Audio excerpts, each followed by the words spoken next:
ilang mga port sa Ecuador, Chile at Peru pansamantalang isinara bunsod ng matataas na alon at ika-1 taong anibersaryo ng New Year's Day earthquake sa Japan. Ginunita si Joyce Salamatin sa sentro ng balita. 3 ang patay dahil sa mga pagragasan ng alon sa Ecuador, Chile at Peru. Ayon sa mga otoridad, may taas na 30 talampakan o 4 na metro ang naturang mga alon sa coastal areas ng mga bansa. Agad ipinasara ang 100 ports dahil sa masamang kondisyon ng karagatan at panahon sa ilang mga lugar.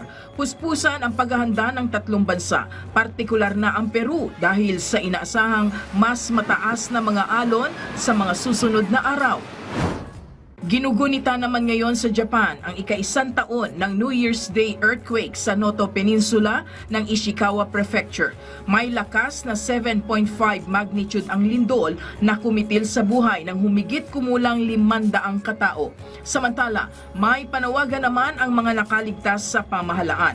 Anila, sana'y mapabilis ang pagsasaayos sa lugar para makabalik na sila sa kanilang mga tahanan. Unti-unting bumabangon ang mga residente mula sa nangyaring trahedya. Muling nagkakulay ang kalangitan ng Damascus sa Syria matapos ang fireworks ng mga residente ngayong bagong taon. Ito na raw ang hudyat ng pagbabago matapos ang higit 10 taong civil war sa bansa. Labis naman ang saya ng mga Syrian dahil ito ang unang pagkakataon na ipagdiriwang nila ang New Year nang wala ang pamilya Asad. Umaasa sila sa kasalukuyang pamahalaan ng magandang kinabukasan at mapayapang bansa sa mga susunod na taon.